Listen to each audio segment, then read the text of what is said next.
Hey, what's going on, everybody? I'm Mortimer Collins, recently widowed father of a rebellious teen daughter and new to the neighborhood. That's Bronson, the creepy creature who lives in the basement. This is Fred, the pharmacist who knows about Fred, the creature who lives in the basement. And this is my rebellious teen daughter, Janine. How you guys? Welcome to Heroes in Heart. How you guys doing? What's going on? You guys all right? See, this is what happens when you try to remake something. People like the original better. Yeah. Oh my God, who's got their sound on? See, that's what happens. All hell breaks loose when you try to remake a classic. So, everybody wants the original. I'm your buddy Coco. That's my cousin Vinny. What's up, This everybody? is my cousin Gio, who's my cousin Vinny's uncle Gio. It's a lot less complicated than that intro. And this, the Nancy to our Freddie, our final girl Tiffany. You guys all right? What'd you think of that new intro, right? The intro was better, It right? was fun. It was fun. The stuff that goes through my mind when I'm trying to like set up things for the show, you know, it's like we got to do something. It's like we're talking about remakes. Let's remake. the intro. Let me remake the intro. If I'm going to do it, you know, it's like if they're confused, they're confused. You could have went for a good remake. Well, that's the thing, though. You know, you take an original idea from a movie from like the 50s or the 60s, and you have to make it extravagant. You have to make it extreme. You have to go insane with it. You can't just tell a story. You got to change the story. You got to change the names, but you have to nod to the original by changing the name of one character, but using the original name for a different character, you know, and it's like you got to throw in a couple of hillbillies and you got yourself a remake. So I'm talking hillbillies. Yes, well, you're the rebellious daughter, you know, lost your way since we had to move to this old crazy house with a creature in the basement. But in the original, the father was the creature, and you know, he didn't have a daughter. What movie are we talking about? Oh, the movie I just made up. I'm just saying. I'm like, wait, I didn't see this movie. Exactly, it doesn't exist, but that's generally what they do with. But if it did, somebody would make a crappier version. Exactly, it's like as crappy as my remake of the intro was, there would be an even crappier remake of it. Which literally is what is it? Friday the 13th. The guy said, "Let's see how crappy we can make it." You know, Uh-oh. I mean, He's about to defend Friday it. the 13th. If we're gonna go into Friday the 13th, all right. Oh obviously- wait! I'm sorry. I'm in Nightmare on Elm Street. Oh, I not got on you. Elm Street. Well, we'll definitely get into that. We'll Yeah. definitely get into that. Definitely get into both of them. But it's like I've been going through all the movies that I've seen that have remakes, been like rewatching a lot of them, and just to see the difference between what the original idea was and what they changed to once they put it out again. So the thing is, it's like when you're watching these older movies, it's insane how much movies have changed throughout the years. Like when you watch a movie, it's crazy to think that there was a point where movies existed without sound. You know, you couldn't film something with the sound at the same time you were filming the movie. So you had to record the film, record the sound, and then put it all together afterwards. That's why, you know, have silent movies. That's why I had to write out what the people were saying. And I can't imagine what it was like back then to actually see those movies when they first came out. Because again, we've mentioned this on like the last two shows. This is our third show when we went to see Nosferatu, which is a silent movie, you know, with a live band and everything. And just, you know, you see the look on the actor's face, you see what they're doing, their mouth moves a little bit, and then it says what they're saying. And it's just, and it goes from that to black and white movies with sound, and then color movies. You know, it's just such a crazy evolution of film. Yeah. You know, and watching some of these older movies versus the newer ones, seeing what little they had back then to work with, to be able to create an image on the screen to either scare somebody or just put them in a position to feel what the people on the screen were feeling. Right. And, you know, people back then, like, they must have looked at it like it was the greatest thing in the world. Oh yeah, absolutely. Not knowing how much better it could get. You know, like playing video games. When we were kids, you know, the PlayStation 1 came out and it was the greatest thing ever. Right. Now we're on the PlayStation 5 and it's like, I Well, it's funny. can't even look at my PS1 anymore. Right. I was watching the original 13 Ghosts today, Okay. and I usually read up on like stuff about when it came out, and they used illusional technology, which literally all it means is that like white shadow, like what we have now in our windows when we for Halloween. Right. Yeah, Absolutely. And that Yeah. was high tech back then, but you had to have glass on in order to see the ghost. If you didn't, if you went to the movie without them, you couldn't see the ghost in the movie. Exactly. And it's like when you watch the original 13 Ghosts and you see those ghosts on the screen, you know, they're very translucent. You can see right through them. But you know the type of work that they used, the type of effects that they used to create that. But you also got to think about the time. What people were thinking when they saw this on the screen. It's like, what, maybe 20 something years earlier, War of the Worlds was on the radio and the whole country was in a panic because they thought that, yeah, the whole world was in a panic because they thought that aliens were actually coming to I love that story. right. And it's incredible because you're going from radio, just hearing something on the radio, hearing stories told on the radio, actors just using their voices, going from that to, like I said, a little over 20 years later, these ghosts on the screen. It's like, how weren't they running out of the theater?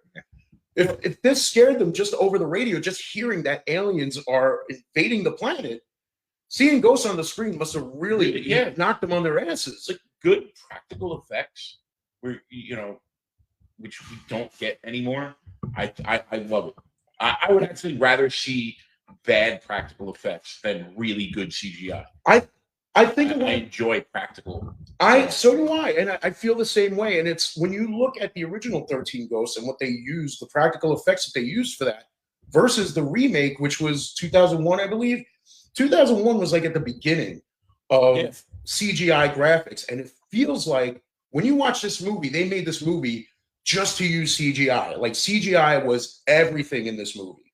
You know, you had that big cog in the middle of the room, the floor that spun around, and all that stuff. It's like it was overkill. The ghosts in the original, for what they were in the 50s, incredible. These were creepy looking ghosts. The ones in the new one, it was overkill. Like, why? How did somebody die by getting 8,000 railroad spikes hammered into his body and having a hammer as a fist? Well, in the honesty of it, though, the movie was actually pretty decent. It was 13 Ghosts was one of my favorites. It was actually a good movie. Well, it's decent as a movie, but as a remake, I wouldn't say it was a good remake. I understand that. I mean, look, there were aspects of the original movie in it, you know, the glasses, but in the original it was just one pair of glasses. One movie, it's great. Yeah. Them, like there's really nothing that's the same except that there's 13 ghosts in both of them. Right. And like you said, they wear the glasses, and then one of the characters' names are the same. That's basically the only. Yeah. See, the father in the original movie, his name was Cyrus, but in the new movie, the uncle who leaves this haunted house to the nephew's name was Cyrus. So you get that little nod to the original movie. I mean, even the glasses are a nod to the original. Yes, the glasses are that's what I was just saying. The glasses are the nod to the original movie. The original movie was just one pair of glasses, though, that disintegrates at the end of the movie. Okay. You know, but in this remake, everybody has a pair of glasses. Every room has a pair of glasses, whether it's on the nightstand, by the mirror, in the medicine cabinet, and the whole house is made of glass. What was that about? So you have this original idea, you have this simple idea. Father down on his luck, doesn't make a lot of money. All of his furniture is getting repossessed as he's on the phone with his wife. You know, the movers are taking the seat right out from under her. Luckily, slapping her ass at the same time. Exactly, slapping her ass to get off the chair so they could take it. Father comes home. It's their son Buck's birthday. Makes a wish. I wish we could have a house with furniture in it that they can't take away. What happens? The father's uncle dies, leaves him this house with 13 ghosts in it.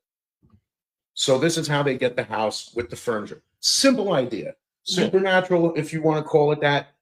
It was magic. You know, the kid made a wish. The wind blew through the window as it does every time in the 50s and the 60s. Twilight Zone, all those things. It was the easiest thing to do with the effects. Exactly, but it was effective though. It was simple and effective. But now it's like they would use that same effect, not with a window, with a green screen and a picture of a window. Yeah. You know what I mean? It's just it's become too much. And that was one of my biggest problems with 13 Ghosts remake. I like the movie, but it was way too much CGI because, like I said, it was at the beginning of that overuse of CGI. Now everything's a green screen. It's like you could film in New York in your basement. Yeah, no, there is no more filming on location. No. Right, and You know? that's why a lot of people turn to a lot of these more independent films because those are more. They do more filming on location. Right. They do more practical effects, and that's one of the beauties of these independent movies. Yeah, You get a lot more of that than So- you do. sometimes from these independent films, so they, as But that's the they grow too big too fast. Yeah. I mean, people don't realize Iron Man, when the first Iron Man came out, Marvel Studios was an independent studio, Mhm. and a lot of the stuff in Iron Man was on location. Right. I mean, yes, there was a lot of CGI, obviously, Mhm. but and then by the time you get to where there's 38 movies and 12 series later, everything is CGI. So Spider-Man, Spider-Man Far From Home. right. What's the guy's That's the name? third one. What's Spider-Man's name? Tom Holland. Tom Holland. Tom Holland basically said, it was just like me and one actor. Oh, Everybody else was not there. He Right. basically said they filmed all the locations, Yeah. and then they CGI'd it in the background. So he basically was on Yeah, he didn't go in to the the studio. He didn't like. He didn't go to He DC. didn't go anywhere. Right. He never left LA. Which kind of like took away some of that little bit of magic. But that being said, I will tell you that CGI, I prefer regular effects, practical effects. But people that don't have the money for CGI need to stay away from CGI, because in order to do CGI correctly, you have to have like a $10-20 million budget, because CGI is very expensive. So it's not even saving you money. You know what I mean? It's just It's actually it costs a ton more it money. costs a lot more money to Yeah. create a lot of what you see on screen with computer generated imagery. Yes. But again, like you said, I'm more into like the practical effects. You Right. know, it's like you and I, when we were kids, Teenage Mutant Ninja Turtles. Oh, One of the best movies, Yes. 1990. We were kids. I was 10. You were Yeah. probably 8 at the time. And for it was three people for each turtle. right. Exactly. One person guy- wearing the suit, one person moving Puppeteering animation, the head, and and the somebody voice doing actor. the voice. Exactly. Now, 1990 was that one. I think 92 was part 2. Might have been 91, 92. The when they early came out with the 90s. sequel. Part 3, we're probably not going to talk about because no one really wants to remember part 3. I love part 3. Okay. Turtles in Time. You know Come on. what? That makes sense because you're. But I younger- was a kid at the time. exactly. I was You're 11 years you're- old. You're It was- younger than I you am, know? so it's still a Turtles movie. By that point, I still love the Turtles. I saw the movie. Right. I wasn't a big fan of it, but it was still the Turtles, and And it was like you said, men in suits, guys in Yeah. suits, The animatronics, remakes where all the first CGI. Michael Bay one was all CGI. The story was there. I think I love the story of both Michael Bay turtle movies. Okay, The design of the turtles it was just too much. I And the first movie wasn't Shredder; it was Super Shredder. right. You know. See, it was- I didn't hate either of those movies. right. I enjoyed those movies. That's Super Shredder. That's Superman and Shredder's baby. No. But the thing is, when I saw those movies, I knew what we were getting as far as what the turtles looked like. You know, Right. with the nostrils right in the face, whatever. But I wanted to see it anyway because I'm a Turtles fan. Yeah. You know, but by the time like the most recent one came out, it's like, okay, I think I need to hang it up. Keep what I watched. You know, I don't need to see this one. It's one of those ones where if I had kids or if I went with like my goddaughter and my nephew, I probably would have gone to see it with them because I know that they would probably Right. enjoy it. And you know, it's their turtles now. You know, Right. because for you and I, we were there at the Oh. beginning of the cartoon, the first live The action first movie. time we were in Target and I saw the figures for the new turtles, I threw up in my mouth. I was like, "What the heck are these things?" Yeah, And then you bought them. No, you know, I I actually, refuse. I refuse to buy the movies. and that's fine. But You there know, are kids. They're not my turtles. There are kids who loved it, and that's Right. fine. I'm cool Right. with that. I listen. People ask me, "Are you going to see the new Turtles movie?" I said, "I think I'm." I think it was one of the first times. Maybe it might have been the second or third time I've ever said in my life. I think I'm too old for that now. You know, if I'm not bringing kids with me to see a Turtles movie, Right. I'm not. That happened to going me last week. I was at the bar and there was a 25-year-old girl, and I was like, "Yeah, I'm too old for that." But, go ahead. So Sure, But that's- not too young for you. You might be too old for her. Oh, yeah. She's not too But young that's for you. the thing. I'm into the live action stuff. I don't Yeah. mind CGI when it's done correctly. So that's one thing though. Lately, they throw the term live action around. Way too much. Transformers, Ninja Turtles, The Lion King. Right. Well, what do These they mean by movies are not live. They're action. not live action. No. They're made to appear to be live action, but they're Right. not. Right, Yeah, and that's the thing. What do they mean by live action? Well, like when they have live actors. Right. So like the Transformers movies So they're saying that they are built considered live action that movies. they came from whatever Cybertron. Cybertron, yeah, they came from Cybertron and Right, Cybertron. because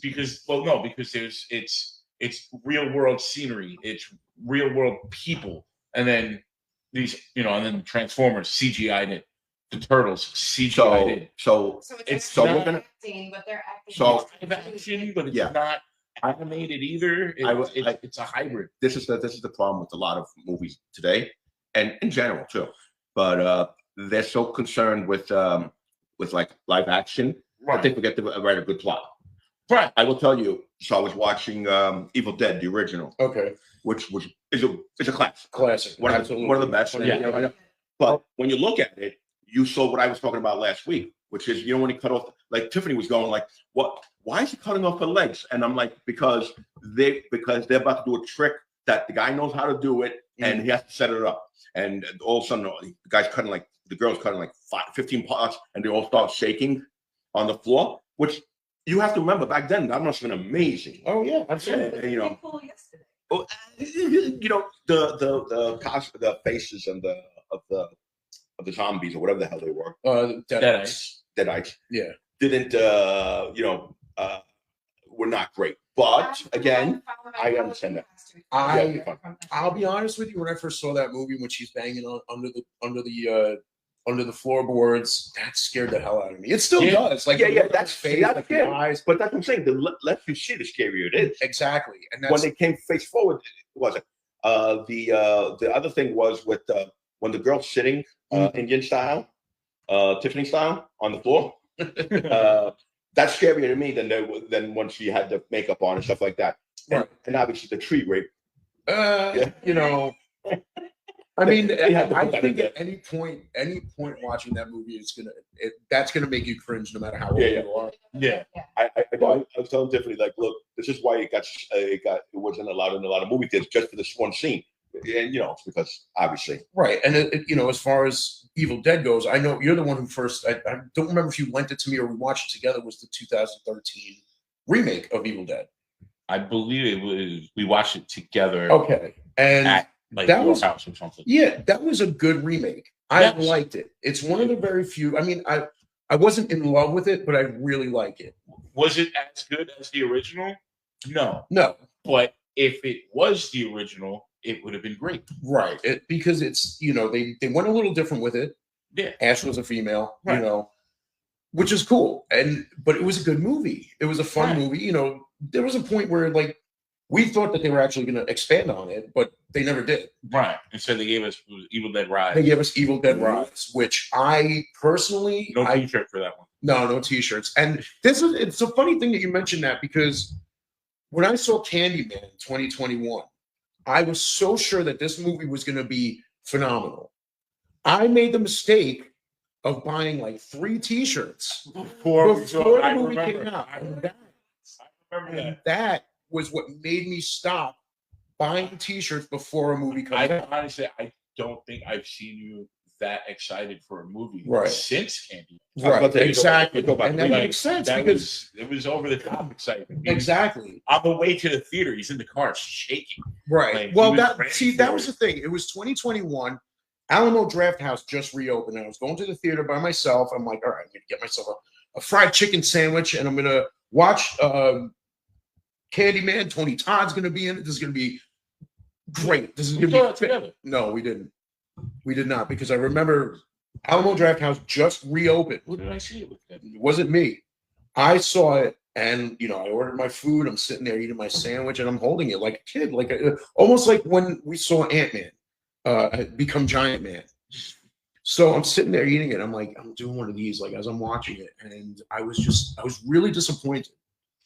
I was really disappointed because you have this story. I mean, 1992, you have Candyman, you have Tony Todd. Now, whenever I see those posts on Facebook where they say, who is an actor that nailed their part so hard that they can never be replaced? Use gifts only. Candyman. Tony Todd, Yeah. Candyman. I always pick. Dude nailed that job. I Dude always- nailed that character. I always pick Jaws from the His name is So- Bruce. No. Yes. Right. So you got Tony Todd, Candyman, 1992. When I was a kid, man, I was afraid of Tony Todd because I saw Night of the Living Dead, and even he was a good guy in that. But it was just like the look on it. The guy emits horror, but in a good way. You know, now as an adult watching any horror movie that he did, he's just so perfect for it. And he was just so perfect in the role of Candyman. He was the last guy to survive the zombies. In the Night of the Living Dead remake, No, the original. no, he wasn't in the original. Oh no, I mean in the whatever, in the one that he was in. He was in the remake, and no, he did not survive the zombies. In the original, the character that he played survived the zombies, but got shot in the head for being black. for being black. Okay. But that was George Romero's way. Next time, don't do it in the South. George Romero always put in some kind of social issue into all of his movies. But my point being, he did survive. He survived everybody else, right? Not in the remake, in the original. In the yes. original. Yes. So I want to make a correction because everybody says LL Cool J is the first black guy to survive. To survive all everybody else. No, well, all right. See? Did nobody see Dawn of the Dead 1978? Ken That's what I'm Foray, saying, he a lot of- survived the end. I mean, Okay. it's A lot of But- it's a running joke, but that people. I know. But she survived the zombies, not the movie. Right, but as far as Candyman goes, you know, when the remake was coming out, they said Tony Todd's going to have a little cameo in it, and I'm like, oh my god, that's going to be so awesome. Tony Todd back as Candyman, you know, it's one of those things that you want to see because it's Oh, yeah. Candyman. You know he's older. You know they're going to do something to make him look a little younger, make it look like he never aged, and I understand that. So you got the story of young Anthony. He's a grown man. He was originally the baby from the first movie. The guy who plays the guy who was Black Manta. I always say his name wrong. It's Yahya Abdul Mateen. He's Black Manta in the Aquaman movies. Right. Okay, and of course you even had Vanessa Williams return, who played the mother of the baby in the first, not the singer, obviously, the one from Melrose Place. I'm sure a lot of you remember that show. So he's an adult now. He's an artist. He hears the story about Candyman, and it just engulfs him. It just becomes his life at this point. So much so that just going by the story of him, it takes over all of his paintings. He's painting these Candyman paintings because of stories that he heard. Now, in this, Candyman, it's Candymen. There's more than one Candyman. And the story behind each one is they were killed unjustifiably in a bad way, and they came back to seek revenge through the mirror. As you know, So they were the crow. they weren't the crow, but they were. It's the same story. Well, but the thing is, there was this crazy man who wanted this guy to become the next Candyman, so he put him in a position where it looked like he was committing a crime, gets killed by the cops, and becomes Candyman. Then you see Tony Todd come out for about 4 seconds. Was it even that long? Tell everyone. And then it That's ends. it. See, this is how it should have happened. This was the baby that Candyman tried to take with him at the end of the original movie. It should have been a fight between the two of them. It's like, I'm coming back for you. Yeah. I'm going to fight you if you're going to try to take me. Wins against Candyman and becomes Candyman, much like Helen did in the first movie. She went up against Candyman, defeated him, and became Candyman. Right. So this is what should have happened. That's what I love the idea of the story, you know, just taking over this guy's whole being to the point where he's painting all these paintings based off of just stories, not even seeing pictures, because it just engulfed him. It was just everything, every part of his being, and it was such a cool idea. They just didn't do what they should have done with it. They really could have had a good fight between Candyman, Anthony, and then have him become Candyman that way. That's what I thought was going to I happen. agree. That would have been a lot of things would have been better. Well, I mean, exactly. There was one great. I love the scene towards the end of the movie when the girl is in the car Uh-huh. and it's the cops are there and she needs to get out, so she looks in the rear view mirror and just Candyman. Yeah, but see, And he like, comes and kills the cops and lets her go. right, but see, like, that's the thing, though. It's Like not he weaponized it. right, but that's not that easy because she asked the cop to turn the Right. Like I mirror mean, for her, and he's like, okay, no problem. yeah, it never would have happened. She called Candyman, but that's the thing, though. If you call Candyman, Candyman's coming Come after for you. you. He's not going to save you. Right.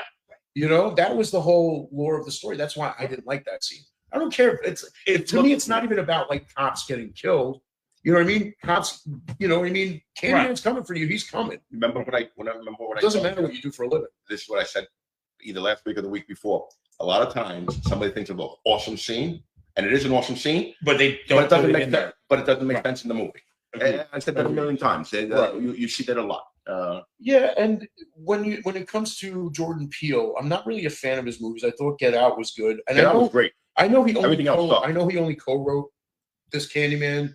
I guess you'd call it a reboot, right? Because Yeah, not a remake. right. It's not a remake, or maybe it's considered a sequel, but it's just it takes place during through that same timeline, Right. through that same realm or universe, if you will. Diana wants to know if he brings candy.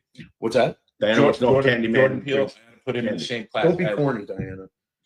Jordan, I got to put him in the same class as M. Night Shyamalan. Shyamalan. You said it right. Sounded right. Where their first movie, Get Out and The Sixth Sense, set a bar so high Yeah. Yeah. that they will never be able to catch it. Yeah, and Jordan Peele put out his own Twilight Zone. I watched the first episode and it was just boring. It was bad. Yeah. That's another remake that someone tried to put out, which Right. was, I mean, Twilight Zone's been remade numerous times. It originated in the 50s. They put out another series in the 80s, then one in the early 2000s, and then in the 2010s. Or was it already? Yeah, I think it was already in the 2000, might have been the 2020s. But the Twilight Zone's been redone like 4 times as a show. Right. Plus, you had the movie, with John Lithgow doing Right. the whole But "There's something on the wing." but it's something. It's they, Terror at rebooted, 20,000 feet. they rebooted the show, but Yeah. they didn't really remake any of the episodes. Well, the best one. Best one. I mean, some of them That's actually not true. One of my some favorite of them, episodes. I'm sure they did. One of my favorite But- episodes from the 50s was one called Time, a kind of stopwatch, where this guy finds a stopwatch, presses the button, time stops, everything stops. Now, obviously, it's the Twilight Zone, so what happens? Drops the clock while he has everything stopped, breaks it, game over. Everything's at a standstill, and it's just him walking around. In the 80s, they made that one a little different. A woman's gardening. She finds a little sundial. She puts it around her neck, and her kids, her husband, everything, it's always noisy. So one time she's wearing this thing, she just screams, "Shut up!" And everything stops. Then she says, "Start again," or "Start speaking," or "Start talking," and everything goes again. And it was funny because she's at the supermarket. There's one box of Cookie Crisp left. She needs to grab it for the kids. She's fighting with the woman. She goes, "Shut up." Everything stops. Takes the box, takes all her groceries, checks out a dude's butt, gets in the car with him. But the way this one ends, there's a missile aimed at the U.S. Of course. Screams, "Shut up." So everybody stopped in the street except for her and this missile in the air. Exactly. So it's just her trying, alive while everybody could potentially She die. saved everybody. She saved everybody. So- Yeah. So since we're talking about that, my favorite episode is the one where the guy that hates people but loves books. Yes. Yes. Yeah. Time enough at last. Yeah. So he winds up surviving the world, but then breaks his glasses. Locks himself in a vault Yeah. with his books and then breaks his glasses. See, that's a t-shirt one of my episode. I favorites have that. also. Yeah. So Neil That wants to know what you guys think about the Rob Zombie Halloween. Okay. remakes here we with go. also Abominations. I wouldn't call Rob Zombie's remake of Halloween an abomination. I might call part 2 that. But I really enjoyed the Rob Zombie Halloween movie. You have the original 1978. Excuse me. Jamie Lee Curtis as Laurie Strode, teenagers as usual, Oh, excuse me, I'm sorry. So it's Halloween. Excited. You got this guy in this mask, which oddly enough, I don't know if everybody knows, this was originally a William Shatner mask that they, you know, Painted white. pulled the eyes out, dyed the hair, and all that stuff. Yeah. They actually used the same exact mask from the first one in part 2. Yeah. That's why when you watch it, you can see like the neck color is, you know, the skin color because it was fading already. That's besides the point. But so Laurie, you know, she goes up to the Myers house, puts the sign up because it's for sale, puts the key in the slot. You see Michael Myers in the house watching her, and it pisses him off. He wants to kill her. You're not selling my house. Whatever it was that drove him to become a murderous, crazy monster of a man, that's what happens. Just goes around killing everybody. You got Donald Pleasance as Dr. Loomis. Great. Did a great job in the role. In the remake, you have Malcolm McDowell, who is also a great actor, portrayed the character well, I thought. And you have the thing about Rob Zombie's Halloween, it really is a nod to a lot of horror fans because of the people that you put in it. Like you had Tyler Mane, who, as we spoke about last week, was Sabretooth in the X-Men movies and Wolverine, you know. Danielle Harris, who has been in, she was in Halloween 4 and 5 in the 80s. You had Brad Dourif, who is the voice of Chucky. You know, so you have William Forsythe too. What movie we were talking about last week? Dick Tracy. He was Flat Top. You know, so you got a lot of these people that people are going to recognize. And of course, you know, his wife Sherry Moon, Zombie, and of course. But the thing about Rob Zombie is everything is hillbilly. You know, everything's white trash. So you have this white trash family. You have this kid Michael. You know, he's awkward, gets made fun of, gets bullied. But I like that they went there, like that they told the story of him as a kid. You know, he starts out killing animals and all that crazy stuff. Beats the hell out of some kid for picking on him, talking shit about his mother, and kills him. That was the start of it. This is real professionalism. My dog just farted horribly, and everybody keeps on going. I'm trying my best. We were hoping it was the dog. We were checking. Oh, it has to be the dog. That better be the dog, or somebody needs to check out with the doctor. But Anyway, when you compare 1978 to 2007 Rob Zombies, it's not going to compare. Obviously, the original is better. Rob Zombie brought out a more brutal Michael, a bigger Michael, a more maniacal, more a crazier Michael, and they show you where he starts as a kid. Part 2, I didn't think was as good. I mean, even just the scene where he was in the asylum, and he's in the yard, but he's chained to a cement block, just to show you that it's something tiny, but it just shows you how. Oh, you're talking about 2018 Halloween?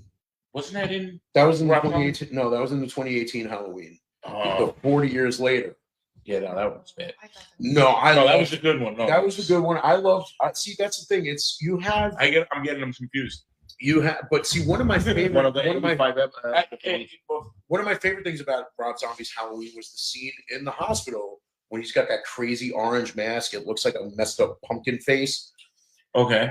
When I met Tyler Mane, I saw he had that as an 8x10. I'm like, I need that autograph. I would love if NECA made a figure of that with the hospital gown on. With the hospital gown on and that orange mask.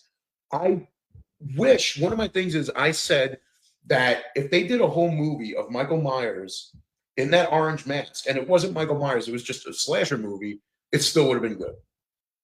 It's one of those movies where if you called it something else, it still would have been good, but you call it Halloween to get butts in the theater, to get people to buy the Blu-ray, to get people to even watch it.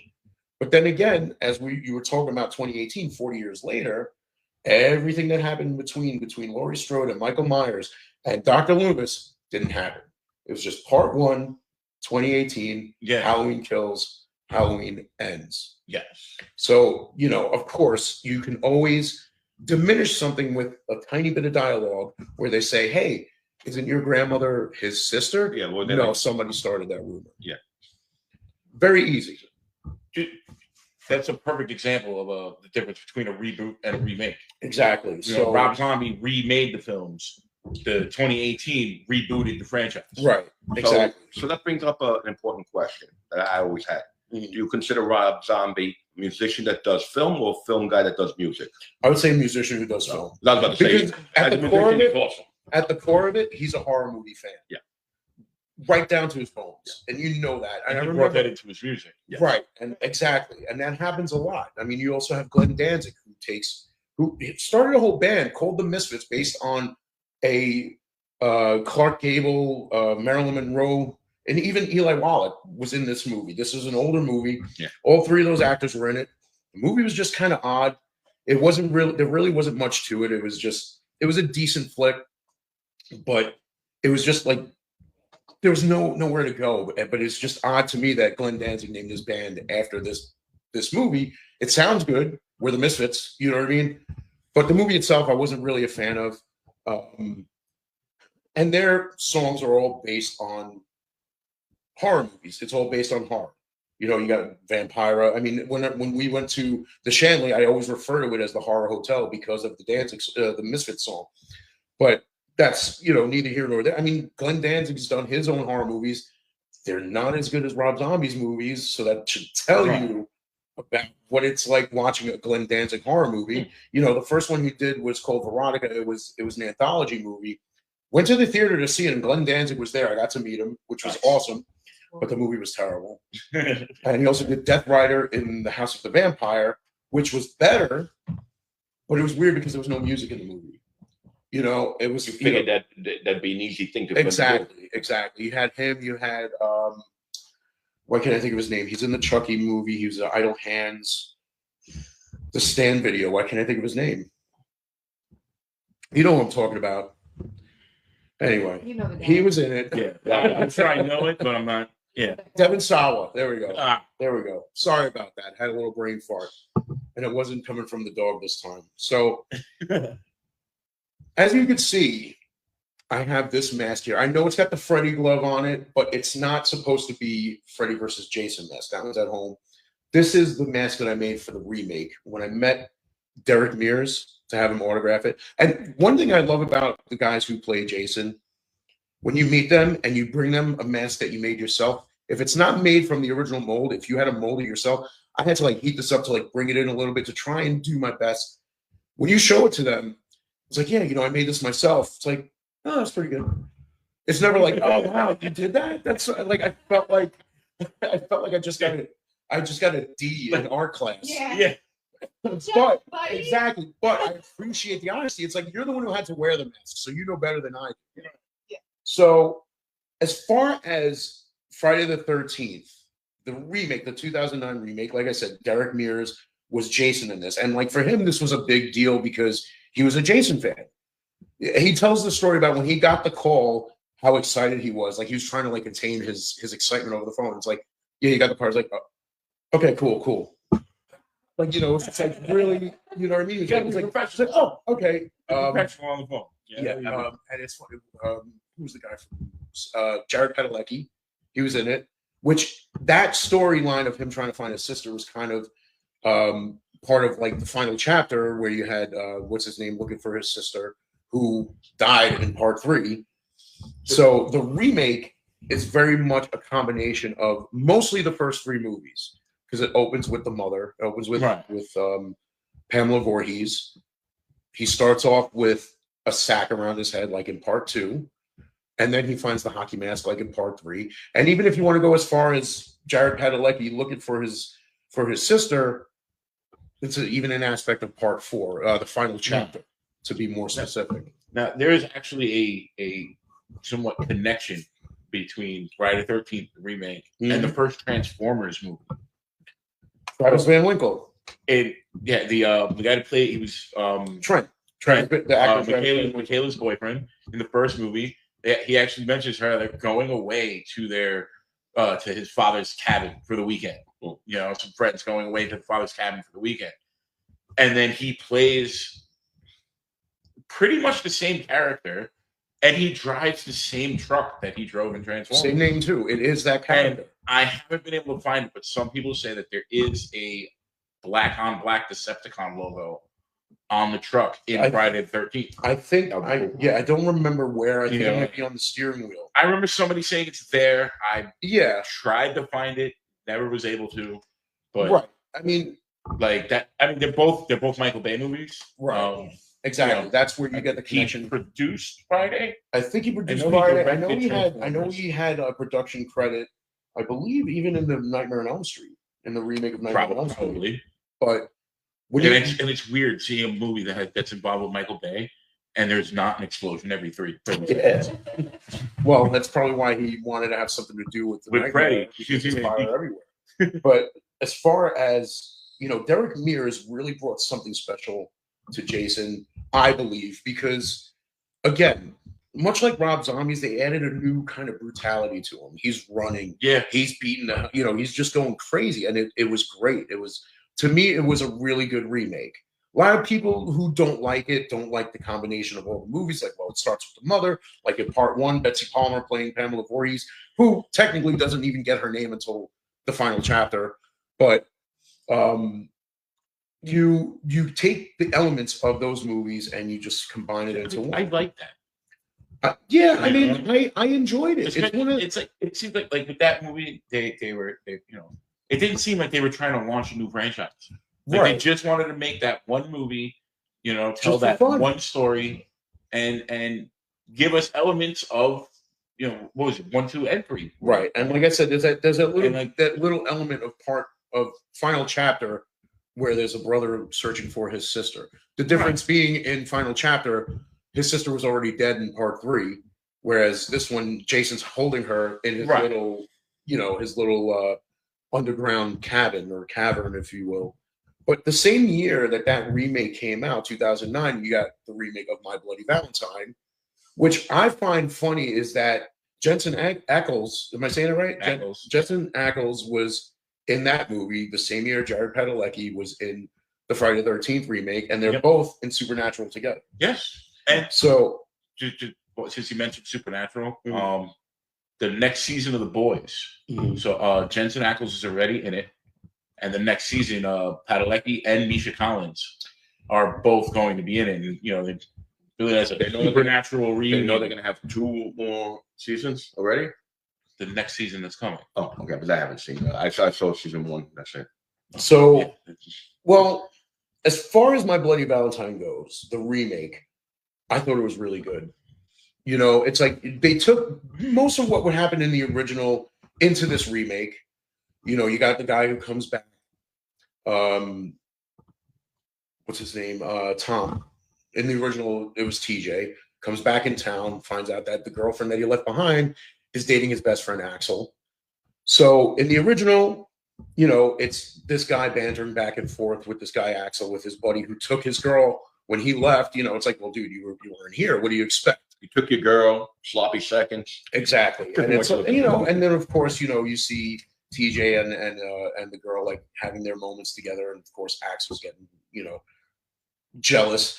And the whole reason for what's happening is this town, Valentine's Bluffs. You have the miner. You have Harry Warden, who died, who went crazy in a mine on the night of Valentine's Day because they closed off the mine. People died in there, and he was the only one left who supposedly survived. Got sent to a mental facility, and when they found him, he was like eating body parts of the dead victims.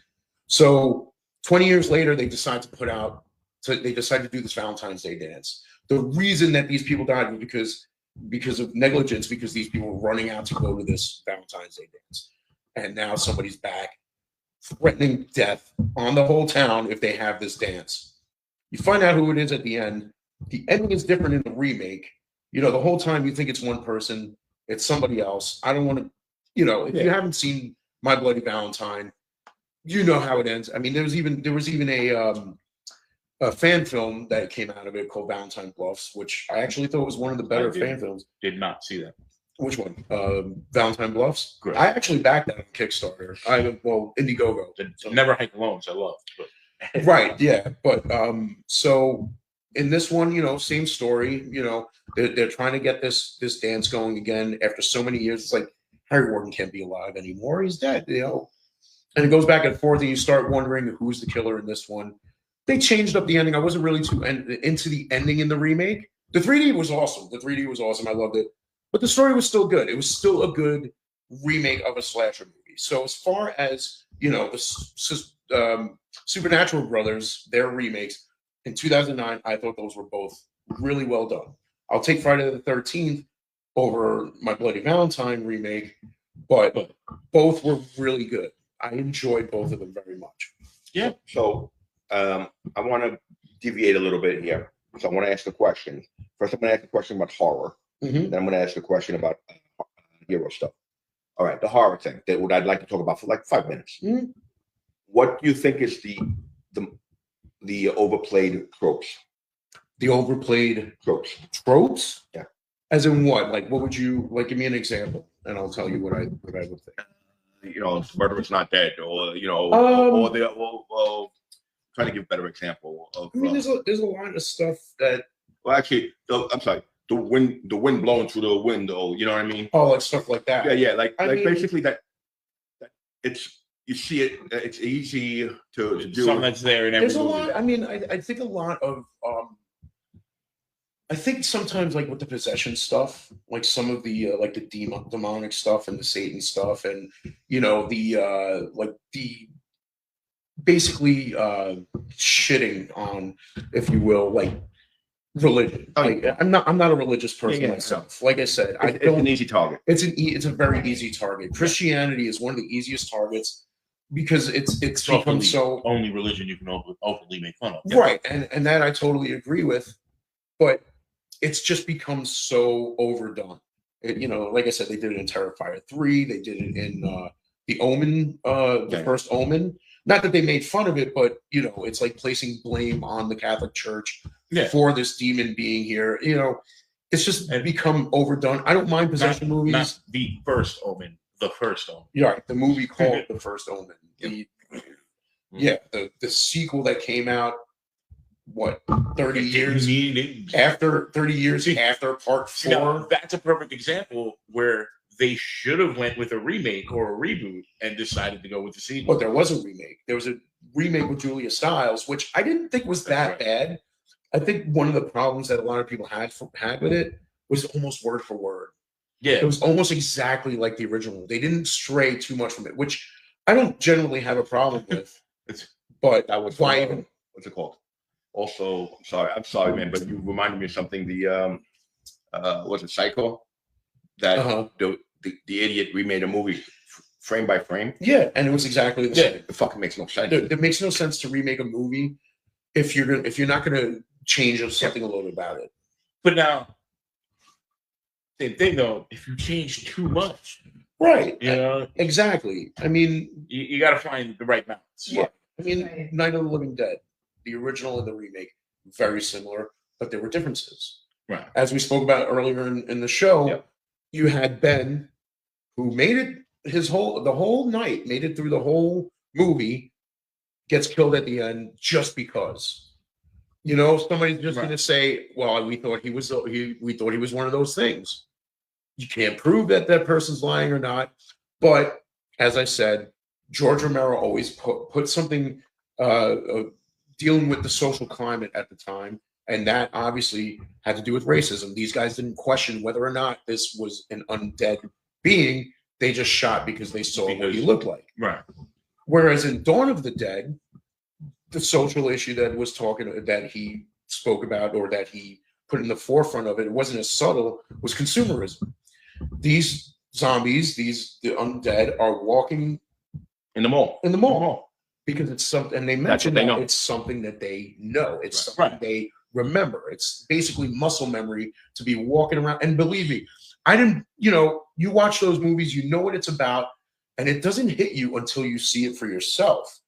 I used to work overnight at a CVS, and I'm cleaning the shelves. For the free drugs. Yes, for the free drugs, because at that time the pharmacy was open 24 hours. So I'm setting up the shelves, I'm putting everything in, and I just look over, and I did one of these because there was somebody walking past the aisle just like this, just looking up, slowly walking, and it scared the hell out of me. And it just proved that people are mindless zombies for consumerism. And it was just a CVS. It wasn't even a mall. It wasn't even a big store. It wasn't even Radio Shack, which was around at the time. So I only because I want to I want to hyper focus on one of the biggest tropes in the jump scare. Mhm. And the jump Oh, scares that are- is true. That the is jump true. scares are great when you done rarely and well. Exactly. But the problem with most movies is that they do like 1,000 jump scares Right. where they don't become jump scares anymore. Exactly. You And expect it doesn't even affect you.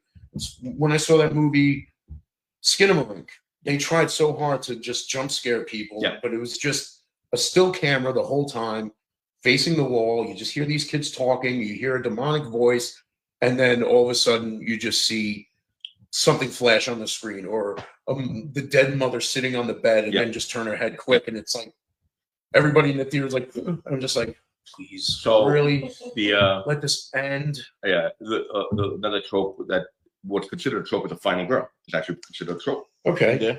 Well- because almost every movie has it now. Right, but one of the beauty things about the Friday the 13th movies was they had a final man, which was Tommy Jarvis, who spanned part 4, 5, and 6. Obviously played by different actors in all three of them, starting with Corey Feldman, ending with Tom Matthews. But it was different. You know, you didn't Right. see that because every movie had a female. The Freddy movies, which in part 2 had Jessie. You know, part 1 it was Nancy, part 3 it was Kristen, part 4 and 5 it was Allison. You know, so I don't take issue with that trope, if you want to call it that. The final girl is, I think, a classic. Now it's embedded in it. It's a classic part of the recipe. Yeah. You can Well, yeah. change recipes. Yeah. You can add things. You can change things. But you Certain still need things that- when you keep it the same. Yeah. Certain Yeah. things when you keep it the same, it's fine. That's one of the reasons I love camp slasher so So much. one of the things was when I was researching it is that one of the problems is that if you don't give it a cool spin to it, like Uh-huh. the final girl, you got to give it a cool spin, like a different spin, not the same stupid. Well, I storyline. mean, that's the thing. When you got like Allison in Freddy Nightmare on Elm Street 4. Yeah. She's this quiet girl. You don't really think much of her. She's plain Jane. Yeah. By the end of the movie, she's kicking the shit out of Freddy. Yeah. With martial arts, Right. you know, karate, whatever it was. So stuff like that is cool. But when you also have Nancy, like from the first one, she was still quiet. You know, she wasn't like a fighter really, but she outsmarted him. There's different ways to kill the killer. One would outsmart him, one just kick the shit out. All right. So now, just to switch a bit, in regard to heroes, and this is going to keep it simple, but the difference between Marvel and DC. Now, I could ask it differently. I could say why is Marvel so great and DC sucks? You know, Well, it's- for movies. Marvel started from a beginning with Iron Man. Right. They had a clear plan of what they wanted to do, and they did it. DC had, they had Superman. Everybody knows the Superman movies from back in the day till recently. They had, Batman was rebooted a bunch of times. And, the Batman trilogy, the Nolan trilogy, or the Dark Knight trilogy, however you want to call it, in my opinion, is one of the greatest trilogies in comic book movies. They had like Man of Steel was out already. They saw how good Marvel was doing after, Iron Man 2 and Captain America. And they were like, all right, well, we're going to make a Batman and Superman movie versus Superman movie. But instead of, giving the story of why they're fighting, we're just going to retroactively make Man of Steel part of this universe. Yeah. I think that right there, that jumping off of something So is that pre-existing, laziness, or is that they were trying or the to corporate catch up. greed that they right? They That were trying to catch up to what Marvel was doing. Look at Instead of taking the 20 look at the years. Justice League movie. The Justice League movie was But that could have been the most awesome thing ever. it could have been. I mean, if But everybody the remembers theatrical watching cut, the Justice League. was horrible. Yeah. But the Snyder cut, that's 6 hours Yeah, long. yeah. If you can sit through it, it's a way better movie. Well, because it explains. But Flash, Aquaman, Cyborg. None of them had their story told before that movie came out. Yes, you know who they are. You know everybody knows who the Flash and Batman, Wonder Woman, Superman. But like, you probably didn't know who Cyborg was until that movie came out. No, it wasn't because it wasn't in the Justice League when I was watching. And they gave him a 5-minute origin story, and it wasn't enough. It was they were like, they tried to do what Marvel was. They tried to replicate what Marvel was doing, and they failed miserably. And now they're rebooting their entire universe up to 15 times. But what's the better? Who has the better villains?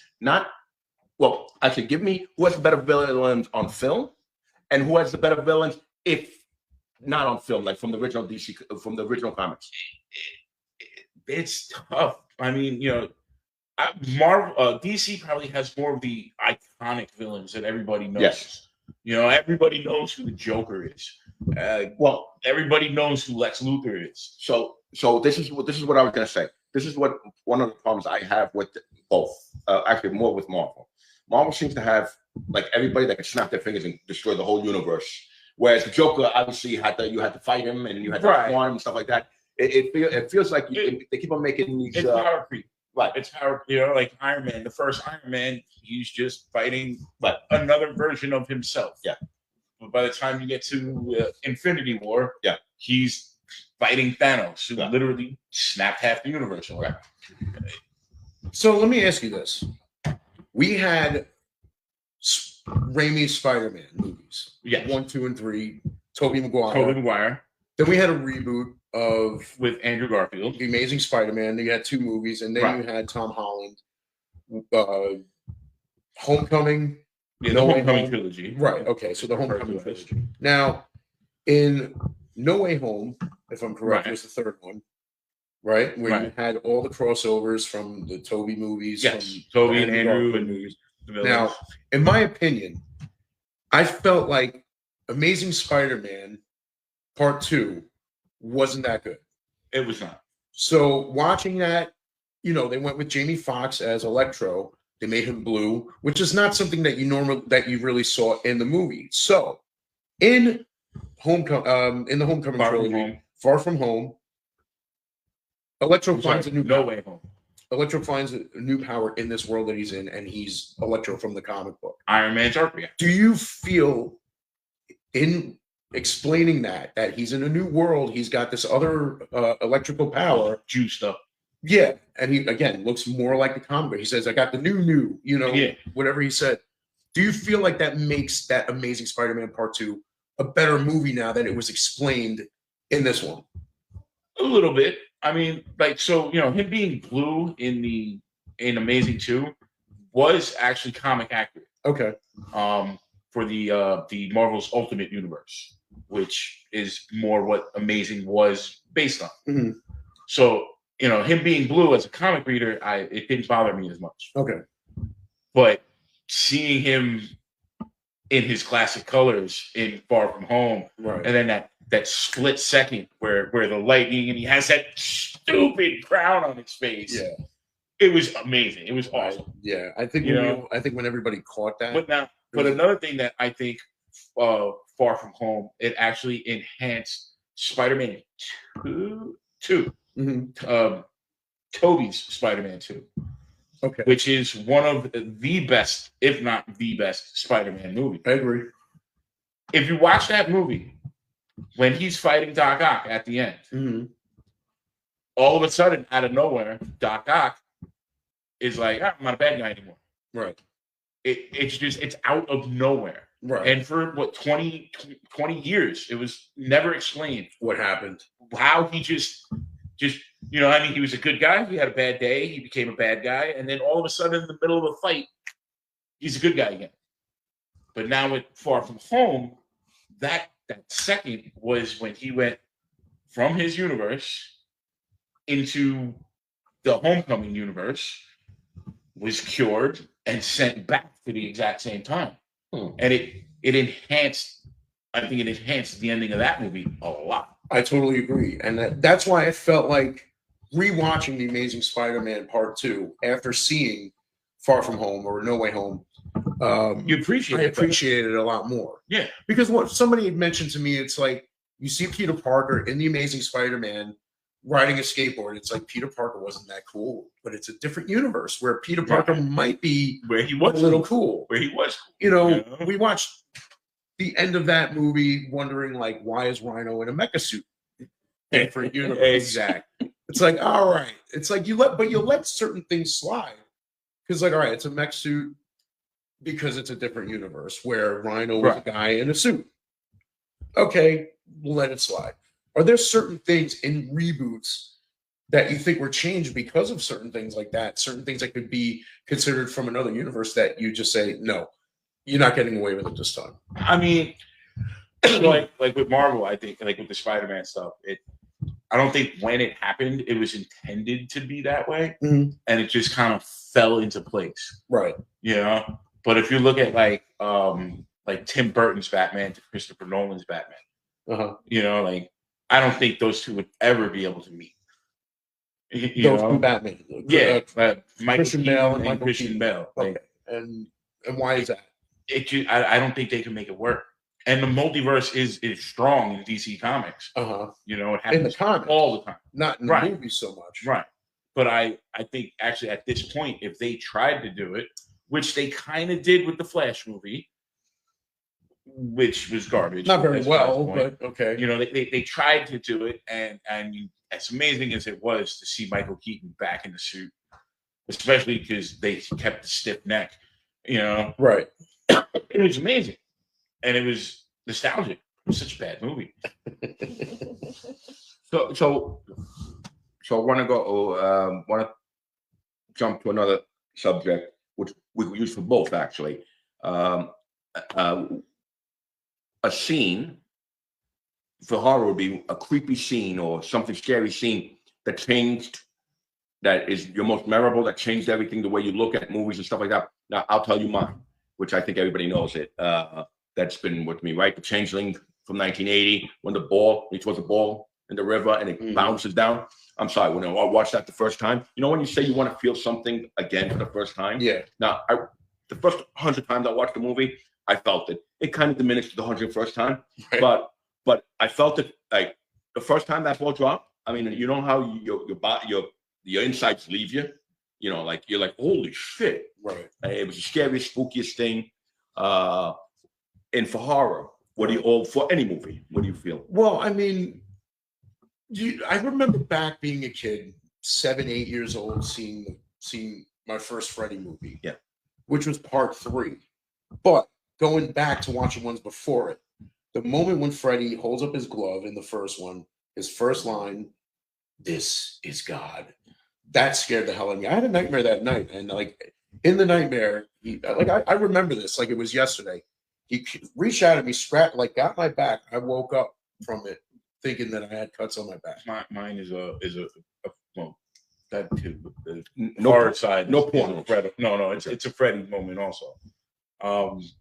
But I'm blanking on which one it was. But it's the end of the movie, and you know, I want to say it was the first one, and Nancy's there and she thinks everything's good, and then she gets pulled in through the little mother window of gets the pulled in door. through the The window. mother, Yeah. like See, that. that is I love that scene. I It's still- like, oh, everything's cool, you know, everybody's safe. right. You know, you're not- The convertible top comes over and it's got the red and green stripe. Yeah. The mother's standing out there, Nancy's screaming, and everybody's just like, "All right, have a good day." The mother's, "Hey, have a good day."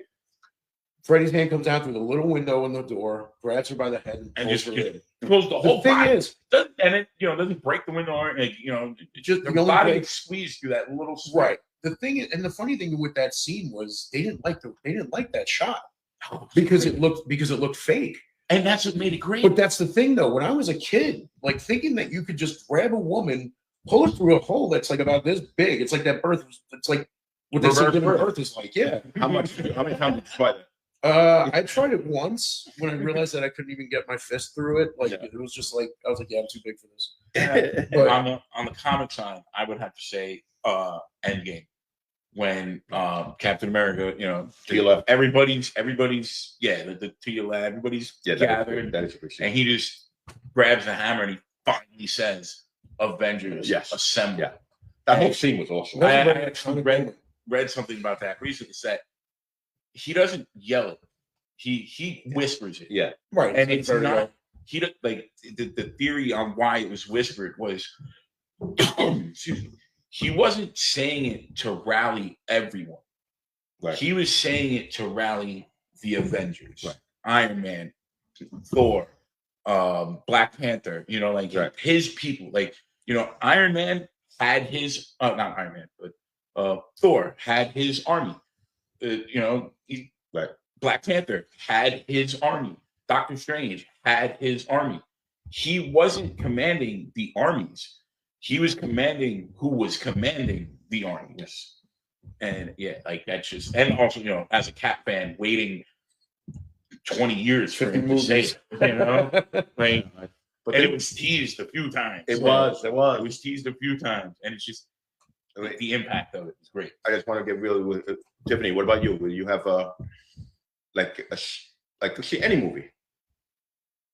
Hmm. I did not sleep for like weeks off the Freddy movies. And I don't know if it was just because I was young or if it's because that was like my first real experience with when she's laying in her bed and she's sucked down into it. Like I just, yeah, like I mean, that was the point of the movies to yeah, scare you. it didn't Don't scare sleep. you. Right, exactly. Right. That was Now, my way. I see, slept with my mother. One of the creepy things about that in the first movie was when he comes through the wall. Like they made a spandex wall for that, whoever it was, for him to come through the wall, and it was like that was another creepy thing. Just thinking that somebody could just jump through the wall or just like is watching me while I'm asleep, and I won't even know it because I'm asleep. Yeah. One of the that was such a cool effect. That was an amazing effect, and it was effective. Whereas in the remake, when they redid that scene, it was all CGI and it looked like shit. Yeah. When you think of the Freddy remake, see, here's the thing. The Freddy remake, to me, it wasn't just the look of Freddy in this movie. I'll say this. I've been saying this all the time when it comes to a movie like Nightmare on Elm Street, Candyman, Hellraiser. You can't replace a face. You cannot replace a face. Freddy had a face. Yeah. Candyman had a face. Even with makeup, Robert Englund's face with the makeup on was Freddy's face. Candyman, Tony Todd's face was Candyman's face. Doug Bradley's face with Right. the pins coming out of it is Pinhead's face. They try to make Friday the 13th, and he's wearing a welder's mask. Are you talking about In a Violent Nature? Is that what you're talking No, about? I'm just saying, like, all right, it might have been. Oh, you're saying if they They were tried to make Gotcha. Freddy, but Jason, but instead of the hockey mask, because Oh. that's his face. Well, So see, that's the essentially, thing, though. When Yeah. you have a movie like Friday the 13th or Halloween, those movies, like those guys who play those characters, who play Michael or Jason, can be replaced because you can put that mask Right. almost on anybody right. because you don't need to see their face. But when it comes to, like I said, when it comes to Freddy Krueger, you know the face. And now my problem with the remake of Nightmare on Elm Street, it goes beyond the look. See, the look was terrible because with the look of Freddy Krueger in the remake of Nightmare on Elm Street, it wasn't just makeup, it was makeup and CGI. And you got to the point where it didn't even look like his mouth was moving. Yeah. He's talking like, yeah, man, see. Yeah. Oh, my Lord. No. And his mouth wasn't even moving. And I'm like, what the hell? But I didn't hate on it just because it was a different Freddy Krueger.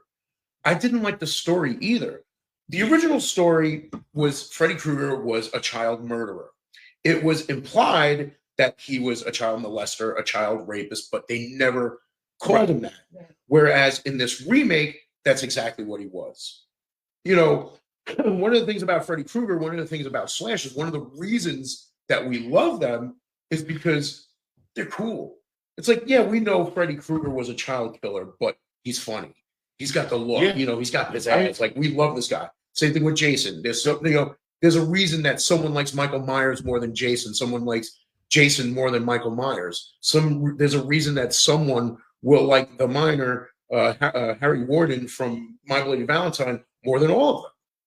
It's just the way they speak to you. But this Freddy didn't speak to anybody because you're supposed to love the final girl and the killer in a slasher movie. In the remake, them taking away the campiness of Freddy. the Right. the comedy side of Freddy. That was their biggest mistake. Right. I have no problem with removing comic relief from horror movies. I have no problem with that. If you're going to go with a more serious tone, you're not going to be funny. That's fine. You better be But- good. Right. It's got to be good. Right. And Jackie Earl Haley, he's a good actor. Yeah. It's just this wasn't the job that he should have done. Right. You know, I get it. When you're an actor, I'm sure when you're an actor, somebody puts a script in front of you and it's a remake of a classic movie, you're not going to say no, because just as much as that original was part of history, if this movie's great, if this remake sucks, whatever it is, this is also Yeah. part of history. It's like, remember that remake? It sucked. Yeah, I was in that. People went to see that shit. And I got paid for it. I was in one of them shit. Exactly. It's off. Exactly. So, like I said, I had this He was great discussion. as Rorschach, though. That's what I'm saying. He's not a bad actor. I mean, the guy's been acting since he was a kid. He was in Bad News Bears. You know, he was the badass. What was his name? Terry? Yeah. Whatever. Yeah, that was him. He was also the hippie in Semi-Pro. You remember the hippie in Semi-Pro? The guy who won the basket shot, like he got the halfway court shot and they never paid him. That was him. Guys, you know, the guy can act. Yeah. It's just this wasn't a movie that should have happened. Now, talking about, I don't know if Scrooge is considered a horror movie. Scrooge? Yeah. No, that's a comedy. I can't, whatever. But point to Buster Poindexter died yesterday. Oh, it's a shame. Yeah. That's so sad. And you know, He's obviously also known by another name. He had the doll, the New York Dolls. New York Dolls. Yeah, Yeah. yeah, yeah. See, that's a shame because like Michelle Trachtenberg just recently Yes. died, and And, that's sad too because I used to watch. Eurotrip? No, I wasn't. That's the liked greatest Eurotrip. movie ever. I don't agree with that. I thought it was. You funny, kissed but- your sister. What's up? Somebody else just died, too. Oh, Gene Hackman, Hackman. his wife, his Yeah. dogs. Yeah, it's a shame, and it's Yeah. like, Gene Hackman, also one of the greatest movies ever. Hoosiers. and there you go. I mean, Yeah. you get all these actors. It's so sad when they pass, especially Michelle Trachtenberg. She was very young. Yeah, she was. She was actually in one of the Black Christmas remakes. She She was in, she had liver cancer. and it's crazy because what's her name from the original? Olivia Hussey, I think it is. She was in the original, and she passed away in December. Oh wow. Kind of sad. You know, there was another Black Christmas remake in 2019, and it's like I hope no one. passes. Oh, I know, right? Maybe someone's going after the actresses in real life. Who knows, man? It's crazy. It's sad. I mean, I was rewatching the original Black Christmas earlier today. That movie's fantastic, man. I mean, that movie really brought slasher movies to the forefront in America. Slasher movies weren't really a thing. I was talking with my buddy Neil earlier today. We were having a whole discussion about this. Like, yeah, Black Christmas, and the fact that it's a Christmas movie is what brought slashers to the forefront in America. Because it was being done in Europe. Like we were talking about, like the Giallo era in Italy and all that stuff. And what do you call them? Murder mysteries. He was saying that they would call them. And it's just really cool because, like, I'm always talking about Christmas horror movies. Especially like Silent Night, Deadly Night, Favorite which subgenre. which there is a remake coming out of Silent Night, Deadly Night. I don't know if I want to get into that because I'm going to get angry. But the thing is, with that original movie, with that, what's her name? Olivia Hussey. You also had Margot Kidder. She was Lois Lane in the Superman movies. And, what's her name? Andrea Martin. I don't know if you ever watched the show Evil. You ever see the show Evil on Paramount Plus? Yeah. She's the nun, Sister Andrea. Oh, okay. Yeah. So, I mean, it's That's really. to show that the first season was awesome and then everything. I don't think. I think the ending of that is where it just. I stopped watching it. It's still going. No, it's done. There was one. They had one last season this year, Oh. in 24, Yeah. and now I it's tried to like keep on watching But, it. Just gotta, but it's so. I mean, you might think back to like Psycho. Wasn't really considered a slasher. It was more of like a psychological horror thriller. But Black Christmas brought it out into the forefront. People were like, yeah, people like this shit. Yeah. Let's make more of it. It was 1974. I think people like the combination. It's like a sweet and sour when you put something good that is actually evil, like Uh-huh. kids being evil. Yeah. It's because that you don't expect them to be evil. Santa Claus being evil, you don't expect Right, them being exactly, and that's Yeah. why the original Silent Night, Deadly Night Yeah. was protested out of theaters. evil. Yeah, that's. But when it comes to that, like 1974, you also had Texas Chainsaw Massacre. Yeah. People call that a slasher. It is a slasher, but that movie really fucked with your head. Yeah. Because, there's a scene where, at the time he wasn't Leatherface yet, but, he's just sitting at the table, like doing this shit. And it's just like, what the hell is he doing? And there was something about the mask that he wore that just seemed so much more real. Yeah. Like it looked like they actually took that mask off of like that skin Yeah. off of somebody's face because it was like Yeah. so thin. Yes. It was, and it was just so creepy. The remake, the mask wasn't bad, but it looked like a mask. It looked like it was rubber sewn together. Yeah. For a mask. I'm not saying that the guy who played Leatherface in the remake didn't do a good job, but that's another example of a movie getting a little too extravagant from the original. They went into a storyline that they didn't need. You had in the original, you had Sally and her brother Franklin, her invalid brother. Exactly. And I was waiting for that. And there wasn't really like much kissing. There wasn't really much like love. It was like it was cool. It's like you just kind of figured that this guy was with this girl was with this guy, and Franklin was just a loser in a wheelchair. So in the remake, they're going to a Lynyrd Skynyrd concert. It takes place the same time, 1973, and it's like, why would you remake it in the same time? I mean, I love Jonathan Tucker. He was the guy who almost made it at the end with Jessica Biel. I love him. I thought he was great in the movie. I don't know if you ever saw the show Kingdom. He was really great in that movie, in that show. But they added too much to it that they didn't have to. It's like I said, you take a simple idea and you have to go like way too into it. There's nothing wrong with character development in these movies. So, like I said, so you know who you like, you know who you hate, you know who you don't care would get a chainsaw through the face, So, I just think it was good. I liked it, but I won't say that it was better than the original. I won't say it was as good as the original. The original just did something to you. It still does. When you watch the original now, when I watch the original now, I still get that feeling, that uneasiness, that what's happening. When he comes out for the first time, you see him with that sledgehammer, smacks the dude in the head, and he's just shaking on the floor. Very good. Pulls him in, slams the door shut quick. Yeah. In the remake, he's just like, it's not as effective. It's not as creepy. It's not as scary. But it was good. I enjoyed it. I just really I liked it. I just can't. They did the beginning with Ermey, R.L. Ermey. I'm sorry, why am I not The military guy? Yeah, the military guy. I mean, he was in the beginning, and I didn't like that one either. That one I didn't like at all. The only thing I liked about that was everybody died. That was the best part of that whole movie.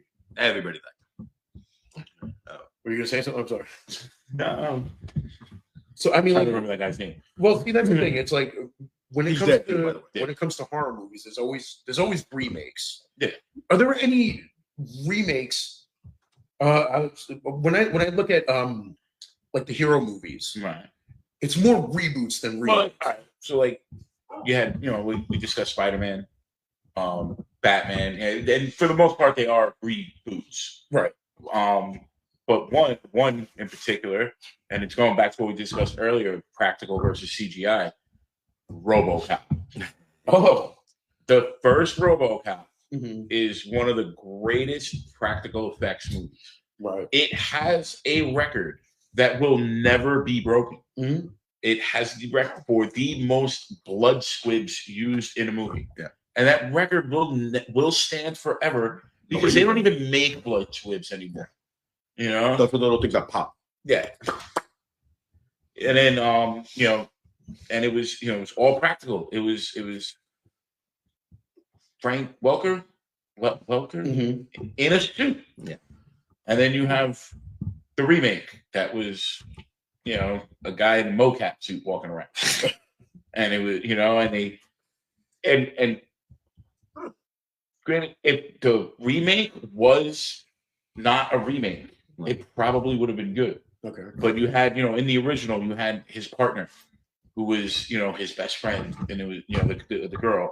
I'm blanking on her name right now.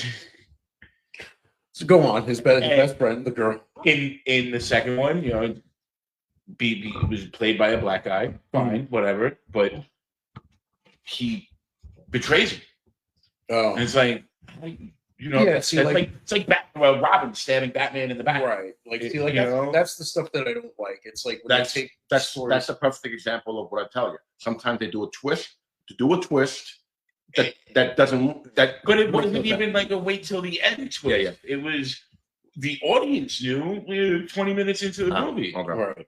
You know? Yeah, I mean it's like we were talking about 13 Ghosts earlier. Ben in the remake finds the money at the beginning and dies, whereas in Right. the original he's looking for the money, finds it. It turns out that he's the one who killed the uncle to take the money. You know, it's Right. that was the twist in the original, whereas in the remake it was like at the beginning where it was just, well, he's here for the money. So we're gonna wrap it up soon. Actually, we're gonna wrap it up just about now. I do want to say something real. So a lot of homework goes into this, and I want to make sure you guys understand what happens Monday, tomorrow. These two idiots are gonna email me about a bunch of movies, and I'm like, "Oh, is that a really good movie to watch?" No, it really sucks. You need to watch it. Yeah. They send me movies that suck, and I got to sit through because they love it. I had to sit through the Crow remake for this episode. Because we didn't even talk about it. I just because we brought it up, I just have to say this. It was horrible. Uh-huh. It was. I hated that the Crow's storyline, how it could be anyone when the right conditions happen, and they take the name of one established Crow, Eric Draven, and the look of another established Crow, Michael Corby, and then they make this thing that looks like they tried to photocopy Jared Leto's Joker and forgot to hit full color. Right.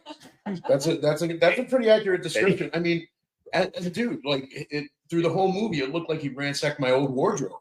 Everything was like 4X. You know, I'm like, why is he wearing that? Like, if I were his size, I'd be wearing. Like, I lost a little bit of weight and I'm wearing tight clothes. You know what I mean? I think that the way I would look at it, it's like Skarsgård is an amazing actor. Yeah, it's like he is becoming the remake king, if you will. He was the Crow. He was Nosferatu. He was Pennywise. Dude, if they do another Nightmare on Elm Street remake, I would not be surprised if he is Freddy Krueger. I would not be surprised. I don't think he would. I think he would be good at it.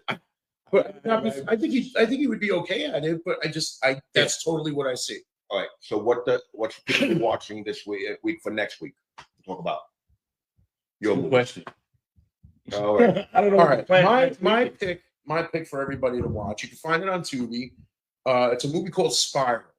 It's not the Saw Spiral. It's an Adam Green, Joel David Moore directed movie.